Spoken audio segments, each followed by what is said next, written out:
రాధాకృష్ణ దంపతులనే ఎక్కువగా మనం స్మరిస్తూ ఉంటాం. అందరికీ తెలిసిన విషయం ఇది.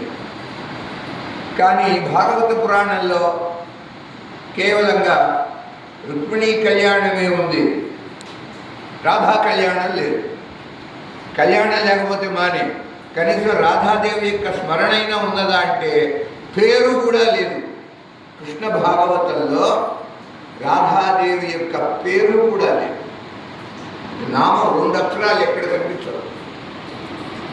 కానీ చిత్రంలో రాధా రాధా రాధా. మనం నార్త్ ఇండియా ఉత్తర దేశానికి వెళితే అక్కడ కృష్ణనామం వినిపించదు, రాధే రాధే రాధే. కారణం ఏమిటి? ఆ రాధాదేవి యొక్క అనుగ్రహం ఉంటేనే కృష్ణానుగ్రహం మనకి కలుగుతుంది. అమ్మ తల్లి యొక్క అనుగ్రహం. లోకల్లో కూడా చూడండి, ఒకసారి చెప్పుకున్నాం, మరొకసారి జ్ఞాపకం చేస్తున్నా. ఈ జగత్తులో బిడ్డకి తండ్రిని గురించి తెలియచేసేది తల్లి. ఆ తల్లి చెబుతుంది మీ నాన్నగారు అని. అప్పుడే బిడ్డకి తండ్రి ఎవరో తెలుస్తుంది. ఇది ఎక్కడి నుంచి వచ్చిందంటారు? అనాదిగా అద్భుతమైన నామం లలితలో శివజ్ఞాన ప్రదాయిని అని ఒక నామం. శివ పరమాత్మని గురించి చెప్పేది ఎవరంటే అమ్మవారు. ఆవిడ అనుగ్రహం సంపూర్ణంగా ఉన్నవారికి మాత్రమే సదాశివుని యొక్క, పరమశివుని యొక్క ఆ తత్వ రహస్యం తెలుస్తుంది. తద్వారా ఆ మహానుభావుని యొక్క కృపకి మనమందరం పాత్రలం అవుతాం. శివ జ్ఞాన ప్రదాయిని, శివ సంబంధమైన విజ్ఞానాన్ని లోకానికి అందించేది అనగా లలిత. లోకాన్ అతీత్య లలతే లలిత తేన సోచ్యతే. లలిత అనే 3 అక్షరాలకి పద్మపురాణంలో వ్యాసుడు ఈ విధంగా నిర్వచనం చెప్పాడు.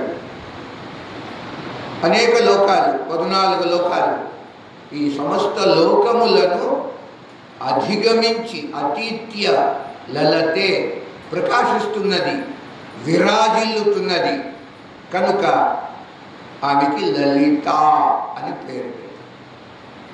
అంటే లలితాదేవి ఆశ్చర్యం. భాగవత పురాణంలో లలిత రాధాదేవి యొక్క నామం లేదు. దానికి అనేక కారణాలు చెప్పారు పెద్దలు. ఇప్పుడు ఆ కారణాల జోలికి మనం చాలా సమయం పడుతుంది, వెళితే అంత అవసరం కూడా లేదు. కాకపోతే రాధాదేవి యొక్క చరిత్ర బ్రహ్మాండ పురాణంలో చాలా విశేషంగా ఉంది. ఒక పురాణంలో చెప్పకపోయినా మరొక పురాణంలో చెప్తాడు వ్యాసుడు. అంచేతనే 18 18 పురాణాలు. అవి కాక ఉప పురాణాలు, ఉపరాష్ట్రపతి లాగా, ఉప ప్రధాని లాగా ఉప పురాణాలు 18 ఉన్నాయి. అవి చాలవా అని ఉపోప అవి 18 ఉన్నాయి. అట్లా 3 18 పురాణాలు ఉన్నాయి లోకంలో.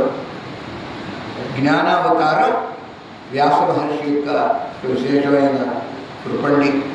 ఈ విజ్ఞానం, ఈ వాంగ్మయం అంతా వ్యాసుల వారు మానవ జాతికి అందించినటువంటి మహాప్రసాదం. వేద విభజన, 18 పురాణాలు, మహాభారతం, పంచమ వేదం. గొప్ప ప్రతిజ్ఞ చేశాడు వ్యాసుడు మహాభారతంలో. చూడండి, 1,00,000 శ్లోకాలు అని అంటారు. హరివంశాన్ని కలుపుకుంటే అది ఖిల భాగం. హరివంశాన్ని మహాభారతంతో కలుపుకుంటే 1,25,000 శ్లోకాలు పంచమ వేదం భారతం. ఎంత ఉద్గ్రంథం! అలాంటి గ్రంథము ఏ ప్రపంచ భాషలో లేదు, ఒక్క మన సంస్కృతంలో తప్ప. గర్వపడాలి మనం. ఈ విషయాలు తెలియక మనం ఏదో అట్లా ఉదాసీనంగా ఉంటూ ఉంటాం.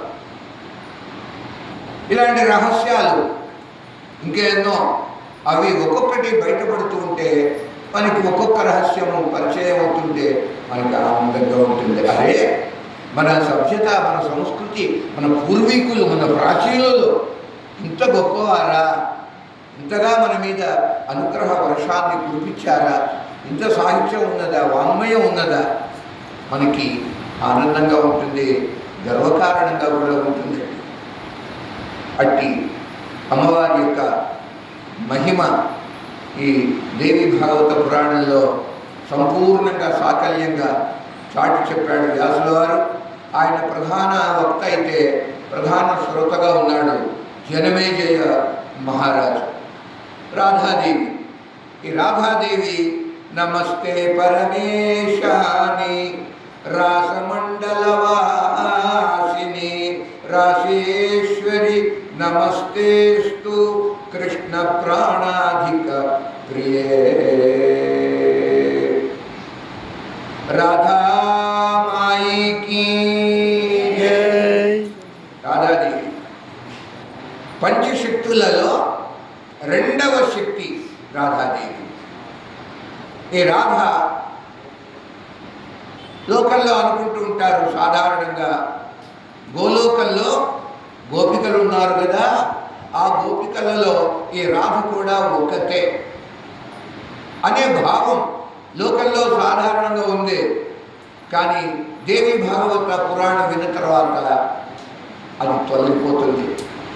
కేవలంగా గోలోకంలో ఉన్న కోట్ల కోట్ల గోపికలలో ఒక్కతే కాదండి రాధాదేవి అంటే. గోలోకంలో నివసించే సాక్షాత్ శక్తి స్వరూపిణి. మన దుర్గా, పార్వతి, హైమవతి, లలిత, అంబిక, ఇలా అనేక నామాలు ఆ తల్లికి ఉన్నాయి కదా. వాట్లలో రాధిక కూడా ఒకటే. శక్తులు అంతా ఒకటేనండి, పేరు మార్పు అంతే. నామభేదం తప్ప శక్తి భేదం ఎక్కడా లేదు. ఒకే శక్తి, అనేకమైనటువంటి నామములు. ఏ నామంతో పిలుచుకున్నా ఆ తల్లి మనకి పలుకుతుంది. ప్రేమగా, ఆప్యాయంగా, భక్తిగా పిలిస్తే తప్పకుండా పలుకుతుంది.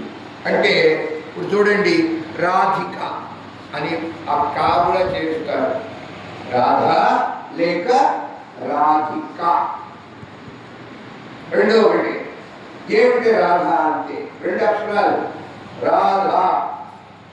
రెండు విధాలుగా పెద్దలు మహర్షులు ఈ రాధా శబ్దానికి వ్యాఖ్యానం చేశారు. ఒకటి, శ్రీకృష్ణుణ్ణి ఆరాధించేది. ఒకటి, కృష్ణ పరమాత్మని నిత్యం నిరంతరము సేవిస్తూ ఉంటుంది.